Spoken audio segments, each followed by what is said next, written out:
Buenos días, chicos, chicas. Me gusta llevarme un selfie de recuerdo, así que si levantáis las manos, os ponéis de pie, lo que os apetezca.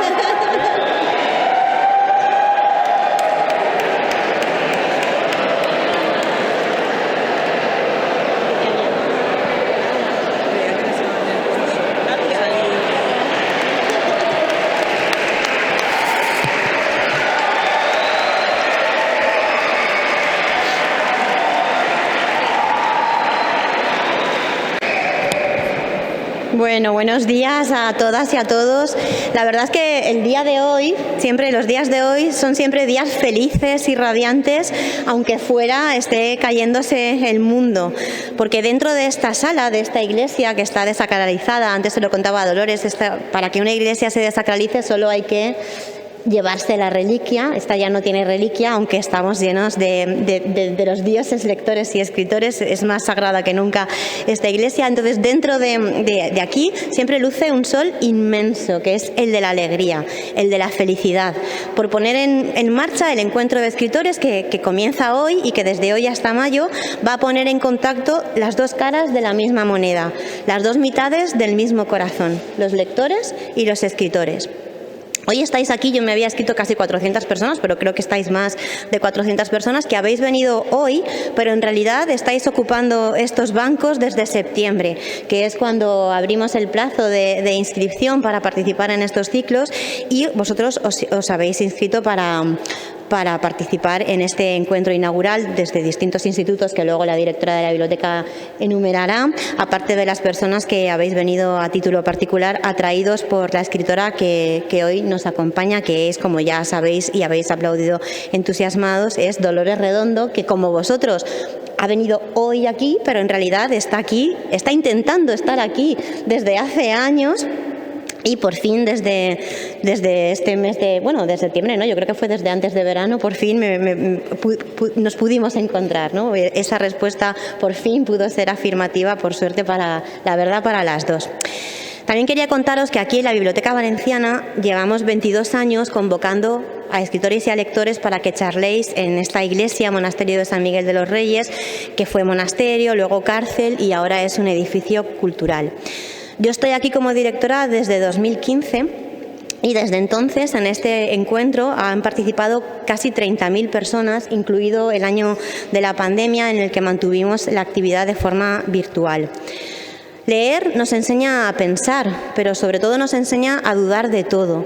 La duda nos lleva a la reflexión, a no creer a pies juntillas todo lo que nos dicen, a admitir que todo el mundo tiene sus razones y que la verdad única no existe. Por eso nos empeñamos en promover estas actividades como esta, que fomentan la lectura y la conversación con los escritores, porque queremos una población lectora con conocimiento, con opinión propia, para que sepamos decidir mucho mejor sobre nuestro futuro.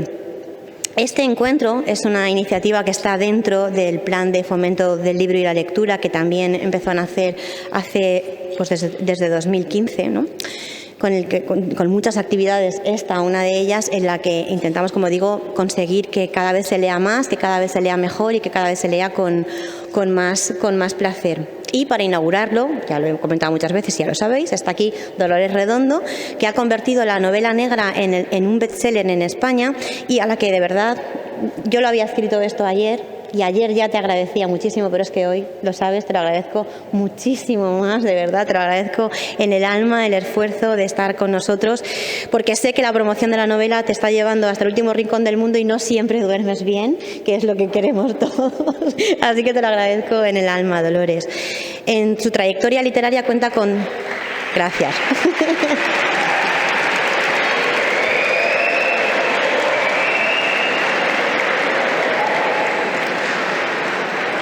Decía que en la trayectoria literaria de Dolores hay 3 de las novelas más conocidas en este país y en muchos, que componen la trilogía del Baztán: El guardián invisible, Legado en los huesos y Ofrenda a la tormenta, conocidas porque han tenido millones de lectores en todo el mundo y además también espectadores en el cine, ¿no? En 2016 llegó el Premio Planeta con Todo esto te daré, y su última novela es Esperando el diluvio, que lleva semanas entre los libros más vendidos. Siempre se dice que una novela es la historia de alguien a quien le pasa algo, después de lo cual esa persona ya no es la misma persona. Y si la vida de Dolores fuera una novela, desde luego, a pesar de su pluma, no sería una novela negra. Sería una novela llena de luz, como es ella, luminosa, risueña, agradecida. No hay más que leer los agradecimientos de todos tus libros. Una novela que nos hablaría de una mujer soñadora, valiente, capaz de perseguir sus sueños y de hacerlos realidad. Y lo mejor de todo es que al final del libro, después de la peripecia de escribir y de triunfar, yo creo que Dolores, si es esa persona a la que le pasa algo, después de lo cual no es la misma persona, yo creo que Dolores es la misma persona o incluso mejor que cuando empezó a escribir. Y eso es algo de lo que nos beneficiamos todos los lectores y las personas que tenemos la suerte de conocerte. Marisa García, que es profesora del IES Pare Victoria de Alcoy, un aplauso.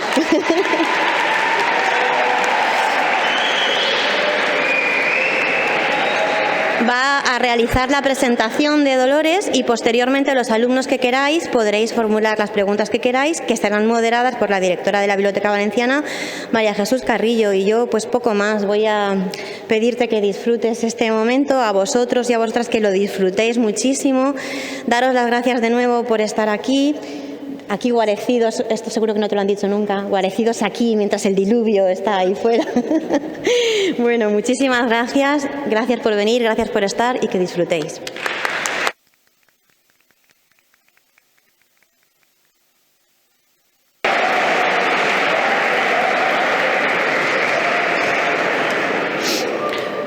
Bueno, después de las palabras de la directora general, Carmen Amoraga, continuamos con el acto y en primer lugar quiero transmitir a Dolores Redondo, una de las autoras españolas más leídas en el mundo, la gran satisfacción por tenerla aquí con nosotros. Dolores, es un placer y un honor que nos acompañes en la celebración de este primer encuentro en el ciclo 2023 de Encuentros con Escritores. Con este día de lluvia, precisamente, Dolores no nos ha traído el diluvio, pero sí un agua muy beneficiosa que hace mucho bien a esta tierra. Quiero saludar a los profesores y a los alumnos de los centros de enseñanza que nos acompañan esta mañana y que son el Instituto de Secundaria Padre Victoria de Alcoy. ¿Por dónde estáis?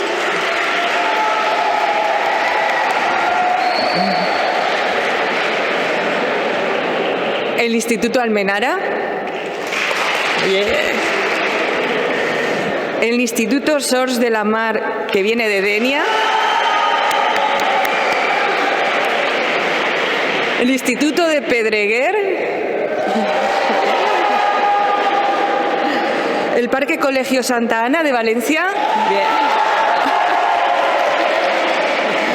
bien, y al Instituto Ramón Muntaner de Chirivella.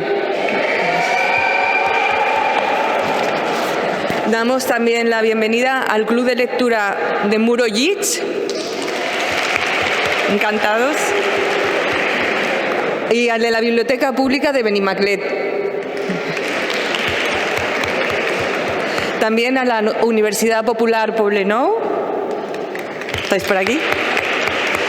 Y a los alumnos de la Universidad Católica de Valencia que nos acompañan también hoy. Bienvenidos a todos. Nos acompaña en la mesa la profesora Marisa García Castejón del Instituto de Secundaria Pare Victoria de Alcoy. Y ella es quien realizará la presentación de nuestra escritora invitada y ya después iniciaremos la charla con Dolores Redondo. Cuando quieras, Marisa. Gracias. Buenos días, Dolores, colegas, alumnado y organizadores. Para mí es un inmenso honor presentar hoy a Dolores Redondo, una escritora a la que admiro enormemente y que es una de las narradoras más importantes y reconocidas del panorama novelístico actual, tanto a nivel nacional como internacional. Dolores Redondo, nacida en San Sebastián, comenzó la literatura escribiendo relatos cortos y cuentos infantiles. En 2009 publicó su primera novela, Los privilegios del ángel, y en enero de 2013 publicó El guardián invisible. Primer volumen de la trilogía del Baztán, el fenómeno literario en castellano más importante de los últimos años y que fue llevada al cine en 2017. Las 3 entregas, El guardián invisible, Legado en los huesos y Ofrenda a la tormenta, han llegado a 2,5 millones de fieles lectores, entre los que nos encontramos una servidora y el alumnado y profesorado que hoy llena San Miguel de los Reyes. Tras la aparición del Guardián Invisible, la crítica la calificó como una de las propuestas más originales y contundentes de la novela negra en castellano y ha seguido elogiándola por cada nueva novela. A la trilogía le siguió Todo esto te daré, galardonada con el Premio Planeta en 2016, y con el Premio Bancarella por la edición italiana de esta misma obra en 2018. Hoy sus obras se publican en 38 idiomas diferentes. En 2019 publicó La cara norte del corazón y regresó al universo del Baztán, cuya adaptación está en vías de desarrollo como serie de televisión en Hollywood, lo que constituye un hito en la ficción española contemporánea. Hace muy poco, a finales de 2022, ha visto publicada su última novela, Esperando al diluvio, lo hemos esperado hasta hoy aquí en Valencia, una obra que, según la propia autora, le ha costado escribir 39 años. Dolores Redondo se autodefine como una escritora de tormentas. Y en estos tormentosos años 20, pandémicos y belicosos, nada necesitamos más que entrar en los universos que Dolores crea para nosotros, haciéndonos volar por encima de la tormenta. Gracias.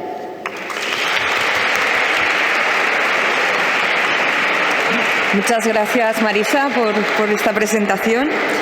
Ahora os dejo con la protagonista de hoy, con nuestra escritora, que os va a saludar y después ya empezaremos con el turno de preguntas. Cuando quieras, Dolores. Hola, buenos días a todos. Bueno, abrumada por 3/4 de hora de Dolores Redondo, El Guardián Invisible, estaréis ya hartos, así que vamos a empezar enseguida a lo que hemos venido, ¿no? A que hagáis las preguntas que queráis, porque yo realmente con quien quiero hablar es con vosotros y he venido para estar con vosotros, así que a ver si os puedo resolver dudas, inquietudes o a ver si tenemos entre los presentes algún futuro escritor, que me gustaría mucho. Venga, vamos allá. Bueno, voy a explicar cómo funciona lo del turno de preguntas. Quien quiera realizar una pregunta, que levante la mano. Mi compañera le acercará el micrófono y cuando tengáis el micrófono os ponéis de pie, decís vuestro nombre y el centro de donde procedéis y ya realizáis vuestra pregunta. Muchas gracias y adelante.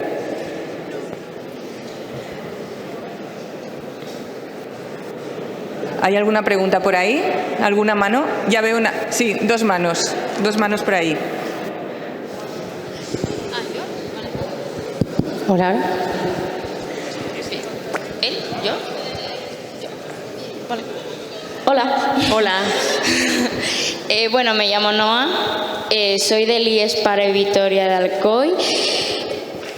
Vale, y mi pregunta es un poco rara, pero a ver, es que me he dado cuenta de que en tus libros los capítulos son muy extensos y en otros libros pues suelen ser capítulos de como 3 páginas. No es una crítica, para que lo sepas, simplemente que me da curiosidad si es que tú eliges hacer así los capítulos porque quieres o sigues como una especie de normas no escritas hacia eso, no sé. Ya está. Vale.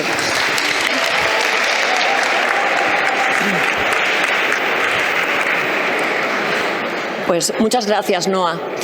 Es perfecto que te llames Noa como el protagonista de mi última novela, es casualidad.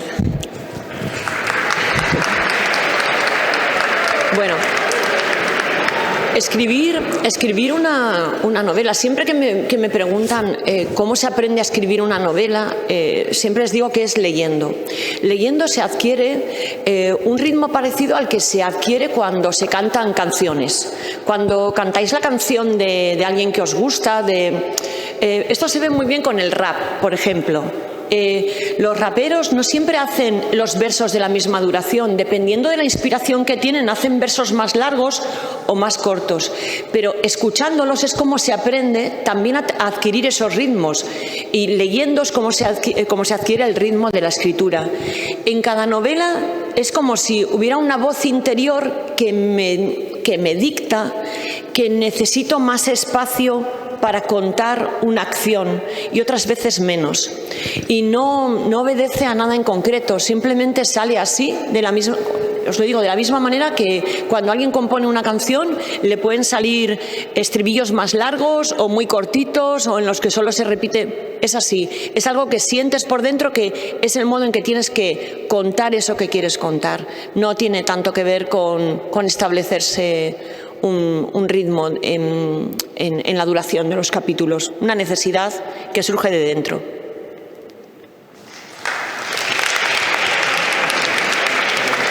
Siguiente. Buenas, yo soy Aitor, también del Pare Vitoria de Alcoy. Yo te quería preguntar si alguna vez, cuando eras pequeña o ya no pequeña, te habías planteado de que de un libro tuyo saliera una película.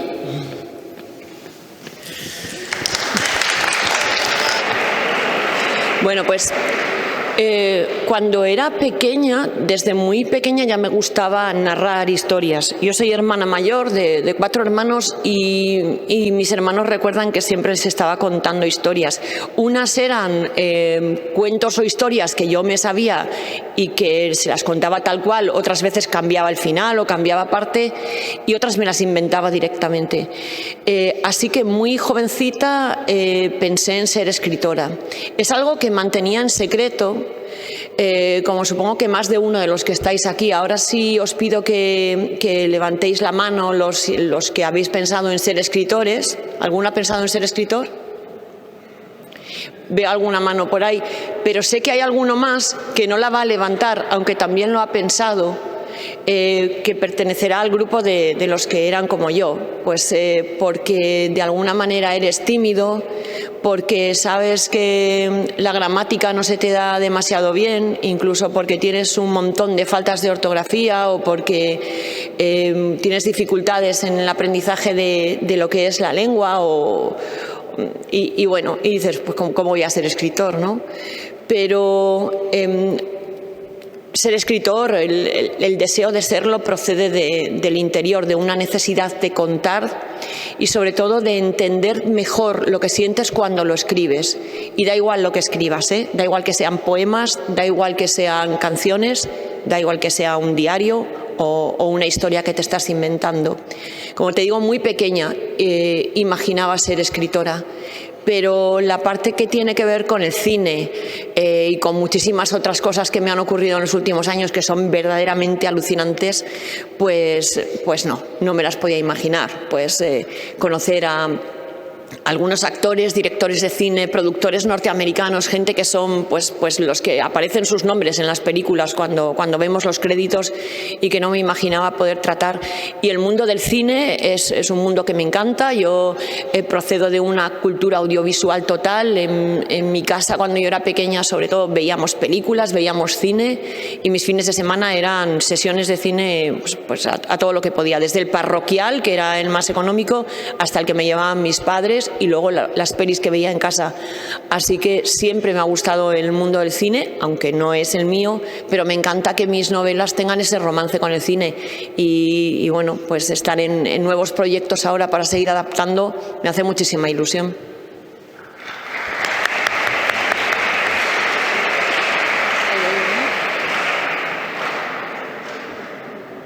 Por detrás teníais una pregunta. Ah, bueno.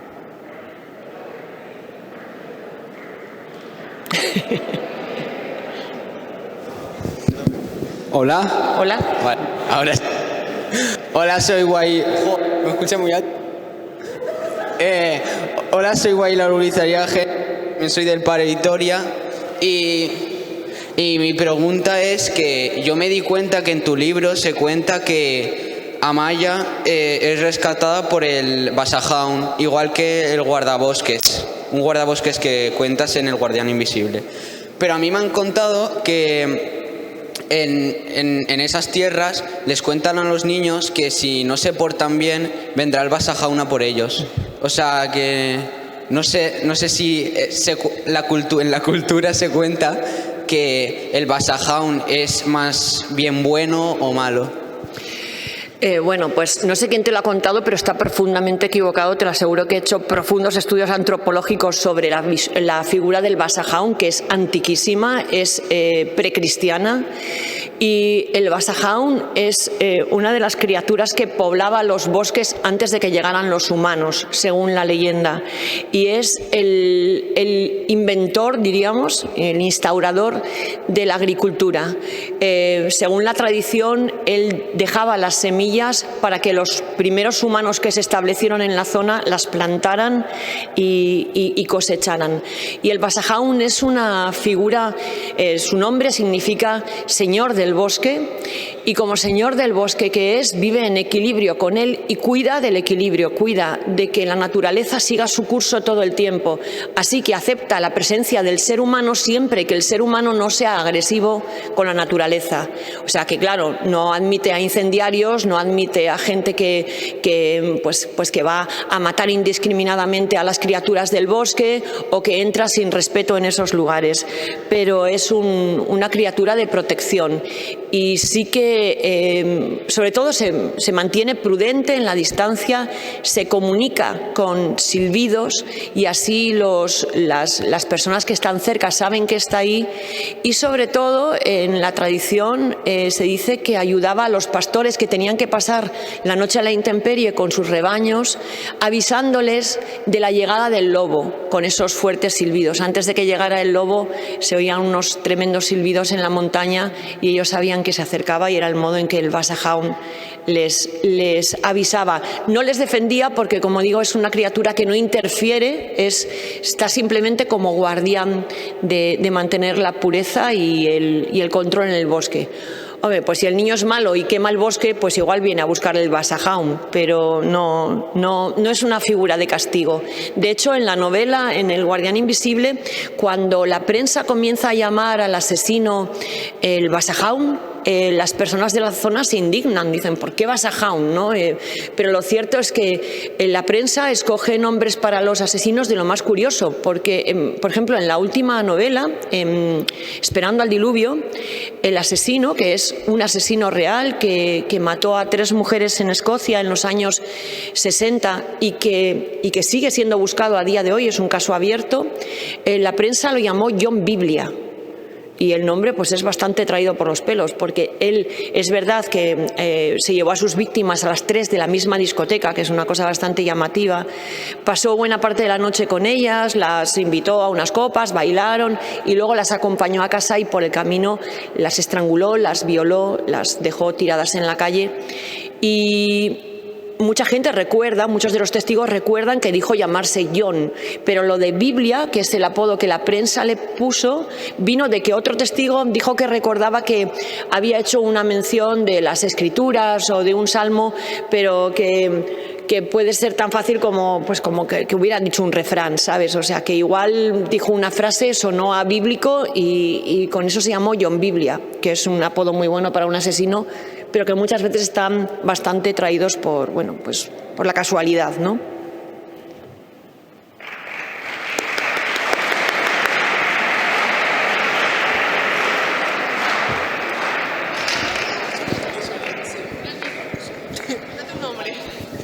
Buenas, Hola. Yo soy Carles, también del Pare Vitoria.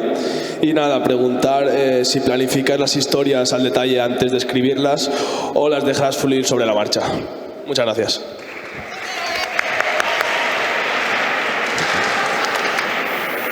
Vale, como en cualquier tipo de composición artística, evidentemente tienes una inspiración y sabes sobre qué quieres escribir, igual que sabes sobre qué quieres pintar un cuadro o sobre qué va a tratar la canción que vas a escribir.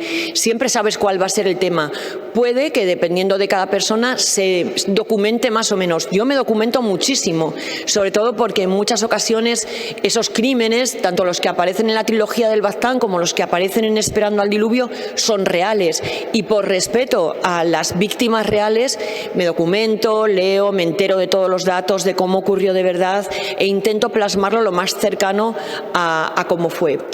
Pero siempre hay una libertad, porque escribir no deja de ser pues algo artístico, y aunque tengas muy previsto cómo va a suceder la historia, es verdad que mientras vas escribiendo vas encontrando nuevas vertientes, haciendo hallazgos, cosas que de pronto dices, bueno, pues en esto no había pensado y lo voy a poner también. A veces en mitad de la escritura de la novela tengo que llamar a personas para que me den datos sobre cuestiones que quiero añadir, que se me han ocurrido durante la escritura. Sí que tengo un mapa bastante claro del tema, de lo que quiero escribir y de cuáles serán los personajes, pero sí que es cierto que en ocasiones algunos de los personajes me han sorprendido cuando de pronto se me ocurre sobre la marcha que hagan algo distinto o que piensen de una manera diferente o que se dediquen a una cosa diferente que no me había planteado desde el inicio, y en ese momento pues me documento sobre la marcha. Qué fresquito.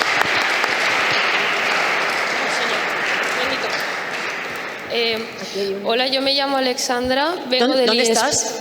Aquí. Hola, yo me llamo Alexandra, vengo de Illes Pedreguer y me gustaría preguntarte sobre la mitología vasco-navarra que utilizas en El Guardián Invisible y si tienes pensado utilizar otros tipos de mitologías en los próximos libros que escriban. Sí. Bueno, pues eran historias que conocía desde pequeña porque me las habían contado mis abuelos, sobre todo mi abuela, y que pertenecen a la tradición, una tradición que casi siempre se ha narrado, son cosas que se cuentan, especie de cuentos que te va contando la gente de las distintas zonas. Es verdad que ha habido dos antropólogos, José Miguel Barandiarán y Julio Caro Baroja, que recogieron en sus libros pues esta mitología. Caro Baroja sobre todo escribió sobre las brujas, pero y todo el tema de la brujería, que como sabéis en esa zona del País Vasco está muy cerca de Zugarramurdi, que es una de las localidades donde se sabe que se celebraban aquelarres y donde la Inquisición pues llevó a cabo bastantes procedimientos de juicios y de juzgar a estas personas por sus prácticas de brujería, de presunta brujería. Me llamaba mucho la atención porque son historias bonitas, pero algunas también son bastante terroríficas. Dentro del mundo mitológico vasco nos da una idea de cómo era la vida de esas personas. Está muy ligado a la naturaleza, habla de unas creencias antes del cristianismo, de personas que llevaban una vida, como digo, completamente dependiente de los ciclos de la naturaleza, y por eso las criaturas de esa religión difieren bastante de la cultura cristiana. Por ejemplo, la diosa principal es una diosa madre, es una diosa mujer, pero también hay otra diosa que es la madre tierra, y hay pequeños dioses que son hijos de estas diosas, que son el viento, la lluvia, el agua. A estas diosas se les pedía pues lo que necesitaba la gente de aquel momento, que era tener buenas cosechas, que sus animales no se murieran y tener hijos, porque la supervivencia de una familia tenía que ver con el número de hijos que pudieran tener, que eran los que ayudaban al sustento de las granjas y a la supervivencia de la zona. Eran tiempos muy duros, están registradas muchas pandemias mucho más terribles que la que nosotros hemos pasado, de tosferina, en la que por ejemplo se morían casi todos los niños pequeñitos de menos de 2 años, así que pues la gente quedaba desolada, de pena, y bueno, encima las familias pues eso, perdían miembros y futura mano de obra, con lo cual pues el que tenía la desgracia de que le ocurriera eso en su familia sufría muchísimo, y lo que pedían a estas diosas lo pedían llevando al monte, a las grutas, a las cuevas, pequeñas ofrendas de parte de su cosecha, sidra, manzanas, maíz, distintos productos, y a veces pequeñas monedas de cobre que dejaban en la puerta de la cueva como ofrenda para pedir eso, fecundidad para su ganado, buenas cosechas y tener hijos sanos, que no se les murieran los niños. Y claro, habla de esos ciclos. Todas las celebraciones tenían que ver con la cosecha, con el volver a plantar, con recoger. Las fiestas tenían que ver con esos ciclos lunares y solares y con las estaciones. Y todos los dioses beneficiosos bueno, son beneficiosos y pueden ser dañinos dependiendo del... O sea, no hay una diosa buena como en la creencia cristiana, no hay una diosa que siempre está de buenas. Es un genio, más bien, y como genio que es, pues a veces está de buenas, a veces está de malas. Es una diosa que a las buenas respeta tu casa y respeta tu cosecha, pero a las malas es la diosa de las tormentas. Se puede dejar caer un granizo terrible sobre tu cosecha y arruinarte ese año y hacer que mueras de hambre. Así que, bueno, esas criaturas y luego otras terribles que ya tienen que ver con la noche. De hecho se llaman así, los gahuecos, los de la noche. Y los de la noche son todos los espíritus malignos. Me gusta mucho contar la historia del Egusquilore, que es la flor del cardo, que la gente sigue poniendo en su casa en Baztán. De hecho, yo en mi casa la tengo, pero mis vecinos la tienen también puesta en la puerta, porque dice la leyenda que en los principios de la humanidad, cuando los hombres y las mujeres todavía vivían en cuevas, las criaturas de la noche, los maléficos, los malignos, les visitaban durante la noche, no les dejaban dormir, poblando sus noches de pesadillas, matando a sus niños durante la noche, lo que sería hoy en día conocido como muerte de cuna. Y eran distintos demonios y criaturas maléficas y también las brujas. Y fueron a la Madre Tierra y le pidieron una defensa contra este mal y ella les dio la flor del cardo, hizo brotar de la tierra la flor del cardo y tiene una peculiaridad y aparte de tener muchísimos pinchos como todos los cardos, en el medio parece un girasol, es una flor enorme y amarilla y ellos se llevaron esa flor y la pusieron en la puerta de sus casas y dicen que todos los espíritus malignos tienen una tendencia a contar, a numerar lo que encuentran. Entonces, al llegar a la puerta de la casa se veían obligados a contar los miles de pinchos que tiene la flor del cardo y así llegaba el amanecer antes de que pudieran entrar en la casa y tenían que volver a esconderse bajo las piedras, en las grutas, en los lugares oscuros donde viven los gahuecos. Así que bueno, es una mitología muy, muy amplia. Mientras estudiaba esta, aprendí otras. Me llamó mucho la atención el hecho de que en distintos lugares del mundo y en distintos lugares durante la evolución del hombre han aparecido mitos muy parecidos, como el del demonio que se bebe el aire de los que están durmiendo. Dicen que es el demonio que provoca las pesadillas y es el que provoca la muerte de cuna también en los lactantes, que hace que la gente muera mientras duerme asfixiada. Y es curioso porque encontré que existe en el vudú africano, en el vudú haitiano, existe en Japón, existe en Estados Unidos, en algunas naciones indias. Así que, bueno, en un tiempo en el que las comunicaciones entre las personas no eran ni muchísimo menos tan fáciles como ahora, es curioso que el mismo mito con distintos nombres haya aparecido en distintos lugares del mundo. Y sí que utilicé el vudú, por ejemplo, y las criaturas del vudú, la parte, digamos, buena, porque el vudú es una religión, todo el mundo cree que es la brujería esa de clavarle alfileritos a los muñecos, pero es una religión muy extendida, buena parte de África la practica y desde luego en Haití es la religión oficial, así que es una religión beneficiosa que bueno, es bastante distinta del cristianismo, sobre todo es una religión espiritista en la que se comunican con espíritus beneficiosos casi siempre y solamente tiene una parte oscura que ellos no practican, que solamente son los bokor, una clase de brujos que se llaman bokor, que la practican. En la cara norte del corazón, que ocurre en Nueva Orleans, hablo de esa clase de brujería, del vudú oscuro. Así que sí, seguiré con la mitología porque me gusta muchísimo.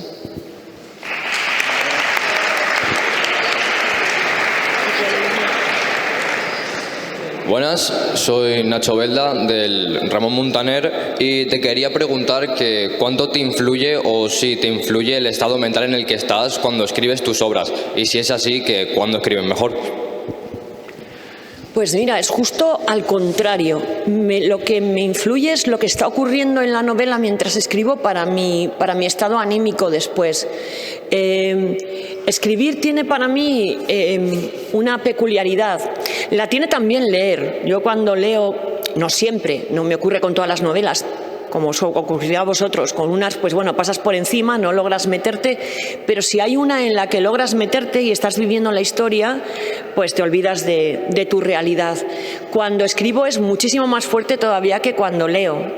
Cuando estoy escribiendo estoy en el lugar de la acción de la novela, soy cada uno de los personajes, vivo sus pasiones, vivo sus desgracias y sí que es verdad que en algunos momentos me ha afectado más a mi vida personal lo que estaba escribiendo que a la inversa. Por ejemplo, en algunos momentos en alguna de las novelas muere un personaje, y muere un personaje que yo he amado mucho, que he querido mucho, del que he estado describiéndolo, lo he cuidado, he hecho que lo queráis y luego me lo cargo. Y eso no es gratis. Ha habido algún personaje que he pasado un verdadero duelo. De hecho, a veces estoy días evitando tener que escribir ese capítulo en el que el personaje muere y os puedo asegurar que lo escribo llorando. O sea, hay veces que cuando los lectores me dicen: con esta novela he llorado, digo, yo sé en qué parte has llorado, en la misma que yo. Tú has llorado donde estaba llorando yo cuando lo escribía.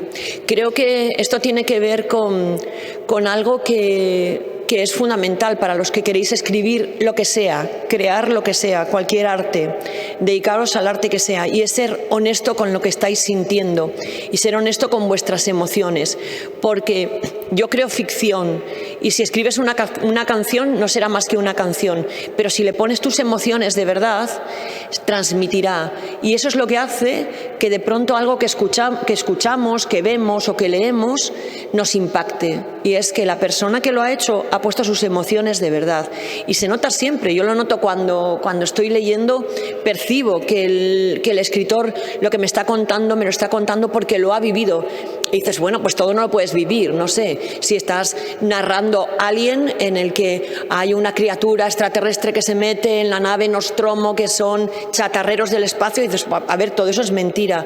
Sí, pero es verdad, cada una de las emociones, las traiciones, los amigos, la lealtad, la traición entre ellos, el instinto de supervivencia, y si todo eso lo filtras desde tus propias emociones y de lo que tú has estado viviendo en tu vida o de lo que has percibido de los demás, puedes llegar a comunicar y hacer que el que esté viendo esa historia, que es completamente ficción, se la crea e incluso participe más de ella que de una cosa que sería mucho más factible.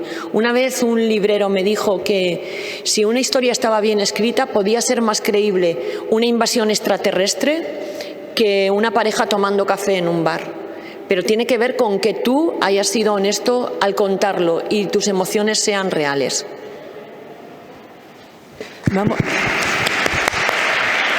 Vamos a intentar pasar el micrófono ahora por esta zona que hay también manos levantadas. Nos vamos trasladando para que esté más repartido. Aquí había una consulta ahora mismo. ¿Quién tiene el micrófono? Ah, perdón. Después pasamos para esta zona. Bueno, yo soy Julia y soy de IES Pare Vitoria, y te quería preguntar qué consejo le darías a una persona que acaba de empezar a escribir para que sus historias lleguen y para que pueda llegar a los demás y a sus escritores y lectores. Gracias. Vale. En primer lugar, que leer lo que te gustaría escribir. Si hay un escritor, un autor, un tipo de historia del género que sea, que es con el que te sientes cómodo ahora mismo, con el que es el que te gusta, lee a ese escritor. No está mal como ejercicio cuando se empieza a escribir imitar el estilo de cualquier escritor que te está impactando, e incluso intentar repetir su tipo de personaje. Evidentemente esto no lo puedes hacer si un día aspiras a publicar. Sirve como ejercicio para aprender a escribir, pero luego volvemos a lo que estaba contando antes, a que seas honesto con tus emociones.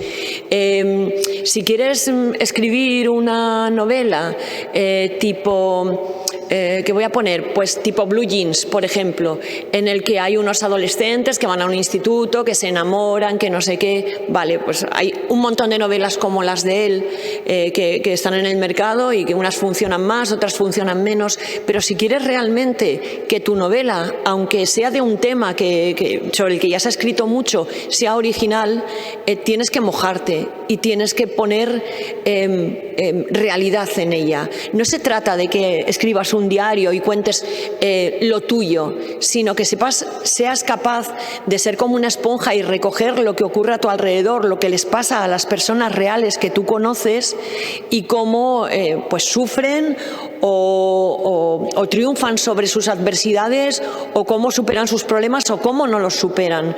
Pero tienes que mojarte y esa parte sí que es fundamental para tener voz propia, porque bueno, pues dentro del mundo literario a menudo vemos pues que de pronto aparece alguien con una novela, pues yo qué sé, Fernando Aramburu escribe Patria y va número 1 a las listas y todo el mundo lee Patria y hay un montón de gente diciendo, ostras, pues a ver, ¿qué ha escrito Aramburu?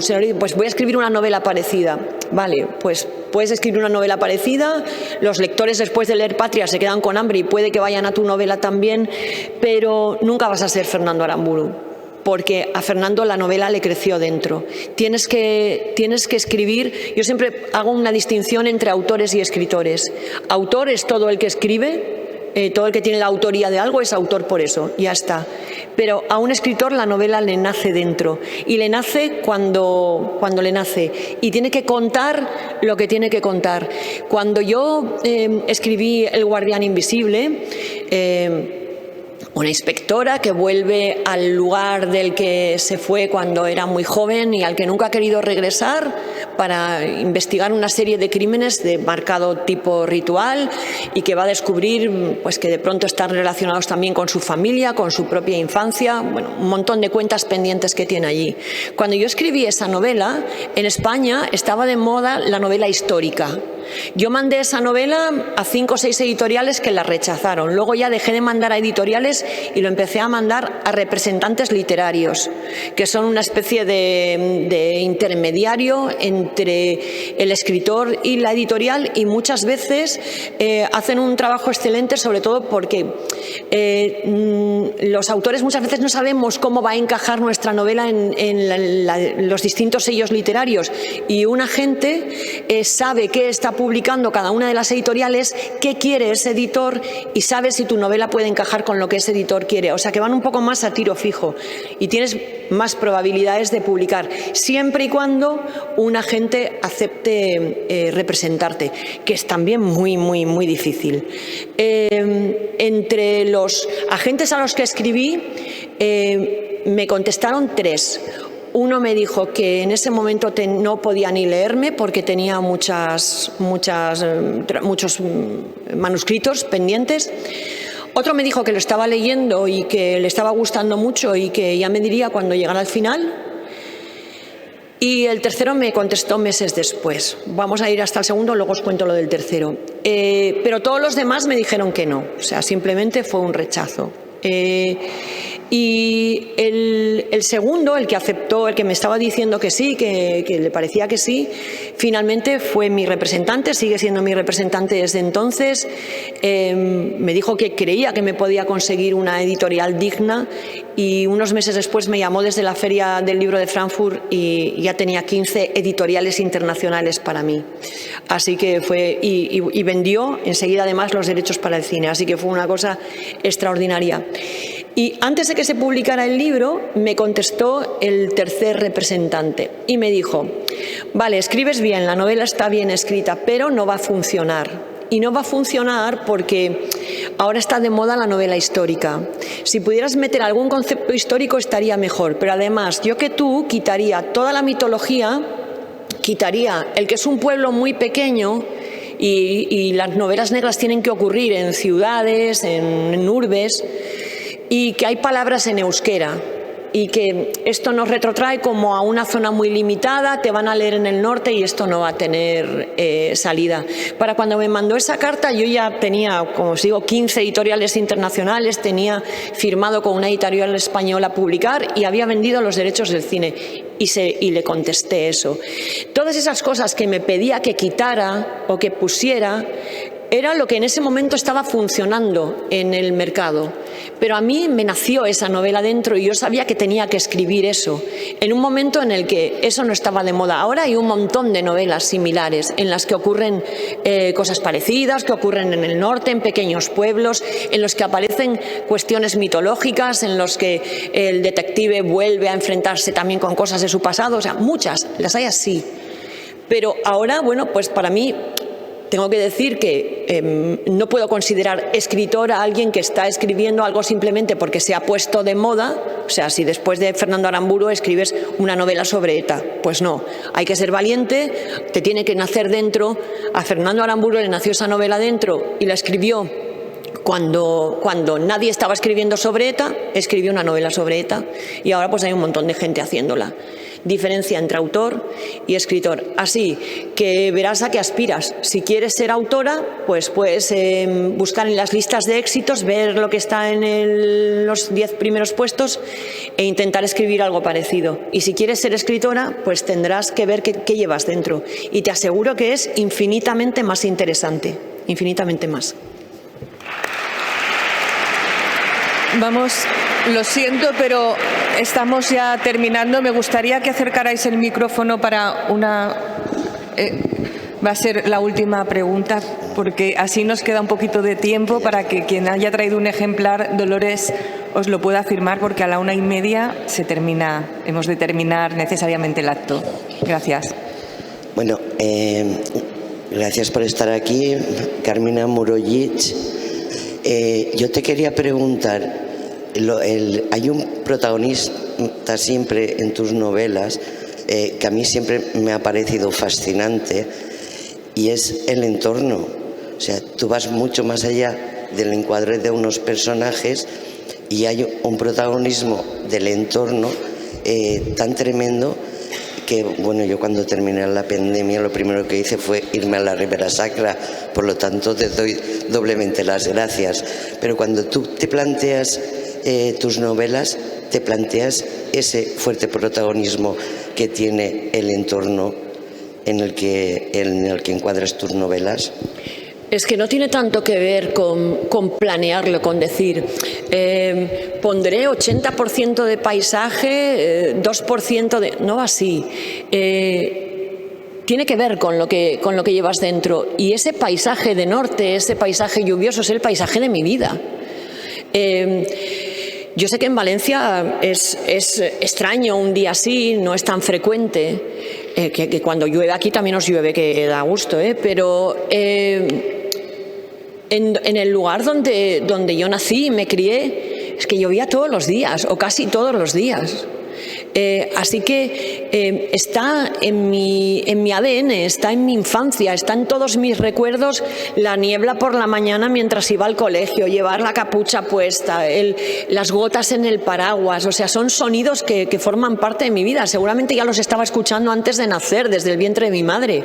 Es que era ese sonido, el llevar botas de goma, el meterte en los charcos, el jugar en el barro, no sé, cosas que tienen que ver con eso, el lugar donde naces y donde vives. Y luego yo vivía en un lugar que cuando era pequeña no me parecía nada interesante. Yo nací en San Sebastián, pero he vivido mi infancia muy cerca en el puerto de Pasajes. El puerto de Pasajes era una zona pesquera como el puerto de Valencia, pero en los años 60, 70, 80 era una zona pues de mucho trabajo y muy contaminada, oscura, con muchas chimeneas, con unos olores espantosos de pescado, de amoníaco que se utilizaba para hacer hielo en las fábricas de hielo, de secaderos de bacalao. El bacalao cuando se está secando os aseguro que apesta. Era de camiones, de negocios, de grúas en el puerto, de ruido constante, de astilleros que estaban construyendo barcos. Y cuando yo tenía 14 años y ya pensaba que quería ser escritora, me gustaba muchísimo leer.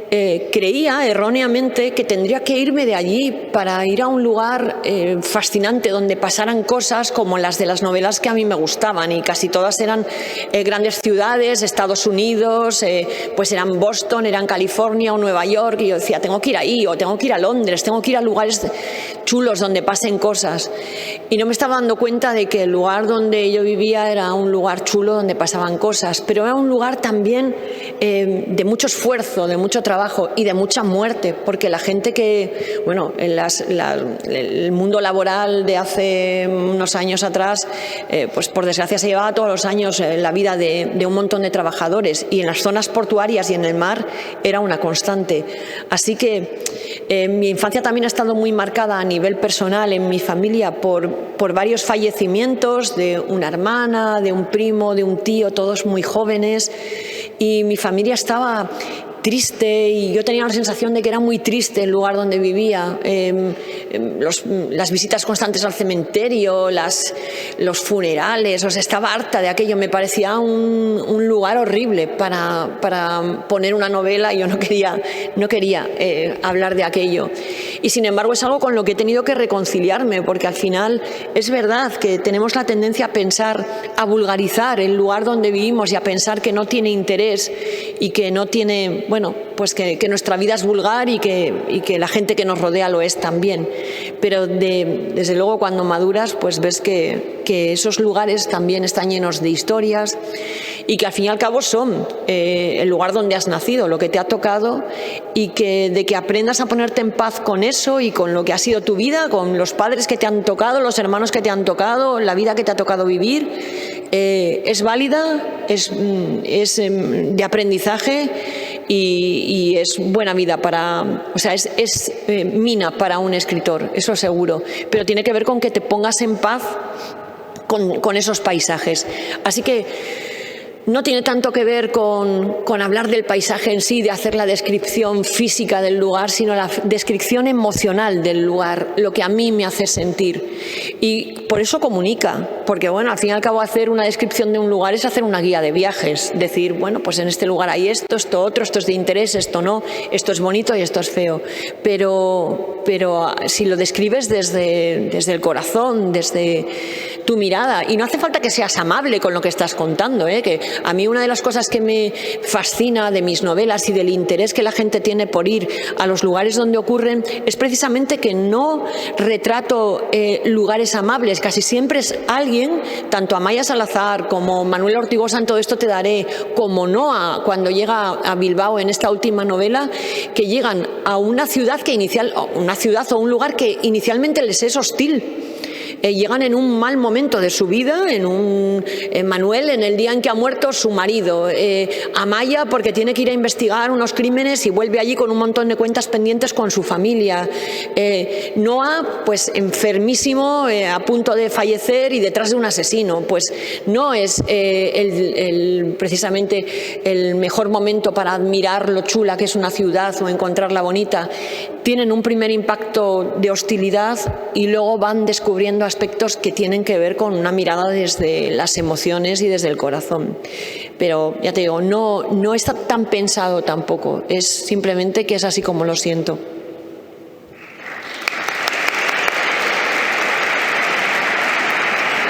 Veo todavía por ahí manos levantadas, pero lo siento, tenemos que terminar aquí. Os agradecemos a todos vuestra participación y a Dolores Redondo lo interesante de esta charla. Ahora sí, cuando terminemos, podéis acercaros si habéis traído libros o queréis saludar personalmente a Dolores. Pero a la 1:30 ya sabéis que tenemos esta media horita de tiempo. Muchas gracias, Dolores.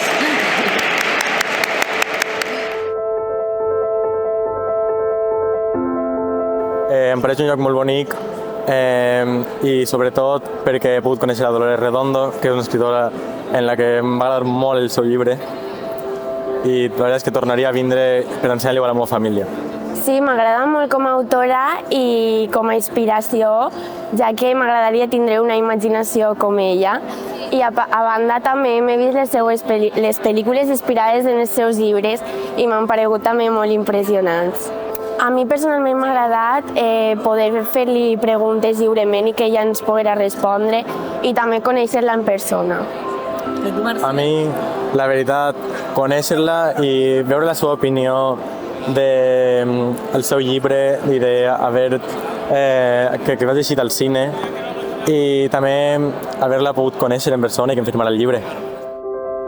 Está siendo un día muy emocionante, muy bonito, pero quiero aprovechar sobre todo para felicitar a los profesores por el buen trabajo de inducción a la lectura, porque han sido preguntas muy inteligentes, muy pensadas, porque se les han quedado muchas preguntas por hacer y según se acercaban a la firma me seguían preguntando cosas. Muchos me han confesado que escriben, que van a seguir escribiendo, que van a seguir leyendo y ha sido de verdad muy emocionante. Unos chicos muy amables, muy educados y muy apasionados de la lectura. Ha habido un momento final que ha sido estrella de rock total y bueno, pues es una gozada ver que sí que cala la lectura entre los chicos jóvenes y que solamente hay que darles la lectura adecuada y saber conducirles a enseñarles cómo se lee y cómo se va escalando dentro de la literatura, pues bueno, para leer cada vez cosas más complicadas, ¿no? Pero muy buen trabajo.